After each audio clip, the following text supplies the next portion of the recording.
and welcome to A Film a Day with me, Jordan Woodley. So I'm back in the chair, and of course, because of that, I can't help myself but return to a more horror-themed film that I was looking at today.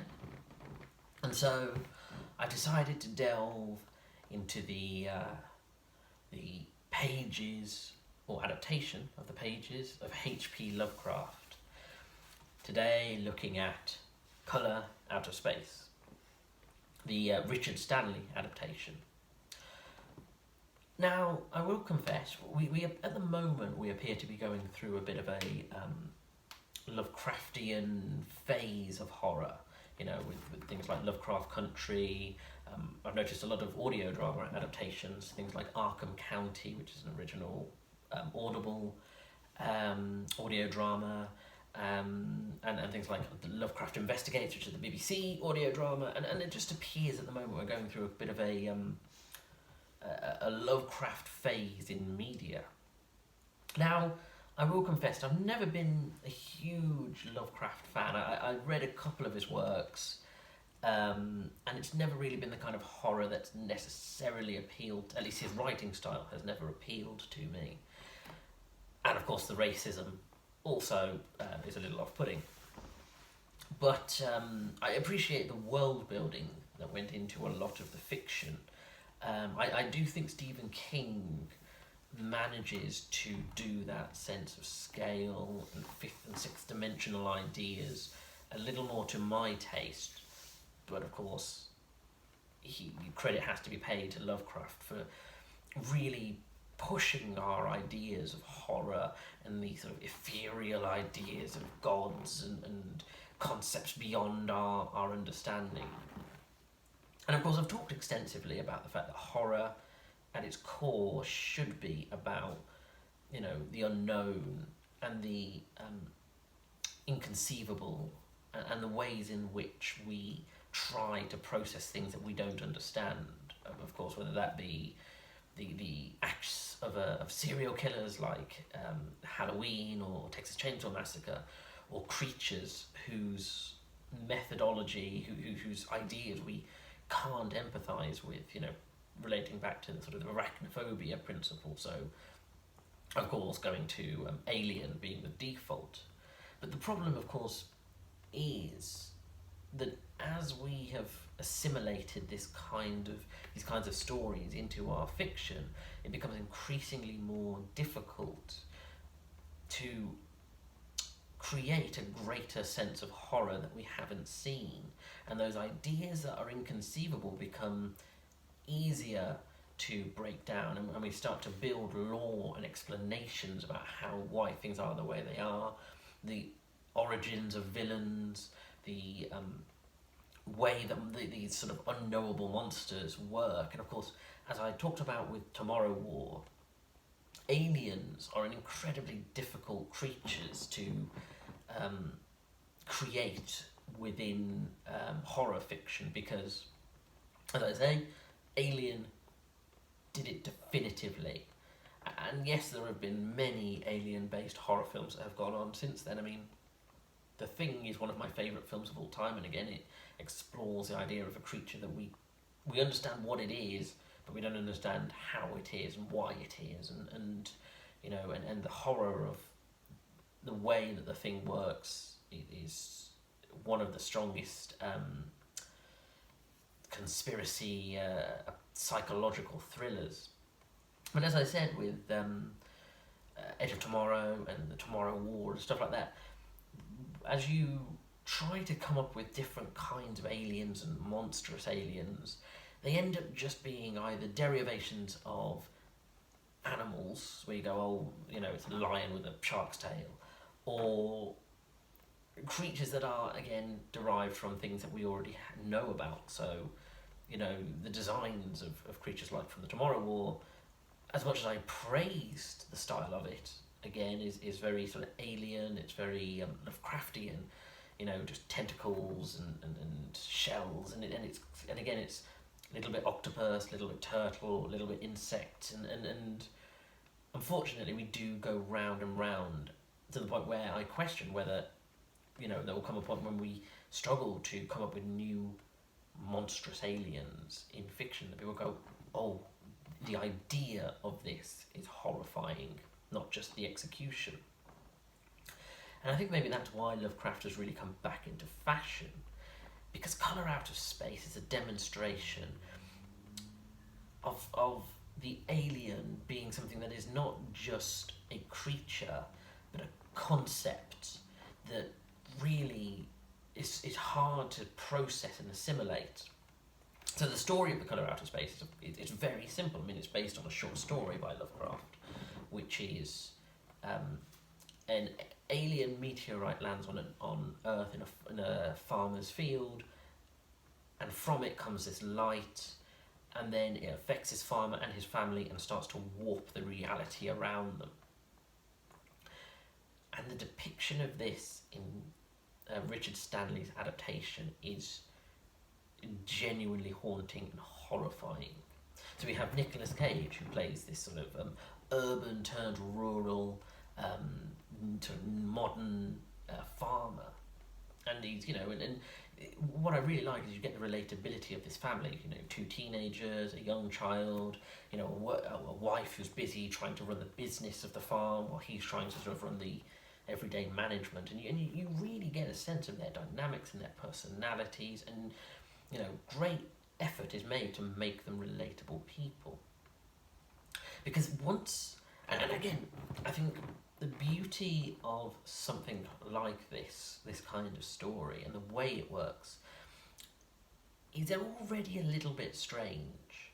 So they're not just default people. As I've said, I dislike your blank tablet principle of, you have to make your characters completely avatars for the audience. This family are a bit weird in their own ways. The dad, Nicolas Cage, is a little bit eccentric, or the daughter is really into Wicca, and you've got this sort of weed-smoking teenage son who hangs out with the squatter who lives on their land.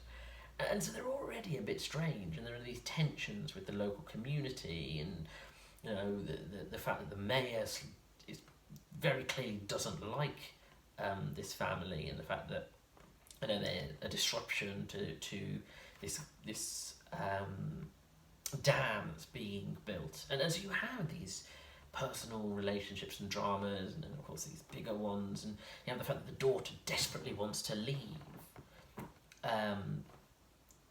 The same sort of teen, and of course the son is sort of going off the rails a little bit.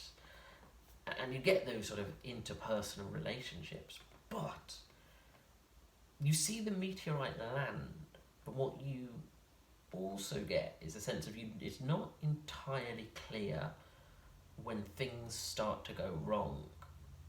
So the way it's an incredibly slow burn, the way you don't know when, sort of whether is it the landing of the meteorite that's causing this, or was the colour there in some shape already warping the reality around this land and this family.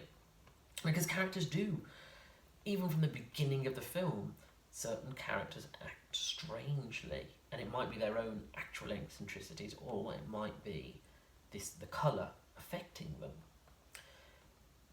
And like I say, it escalates as you get this strangeness, and it's psychological, but it's also body horror, and it's also conspiracy horror, where you don't quite know, you can't quite get your head around what is going on.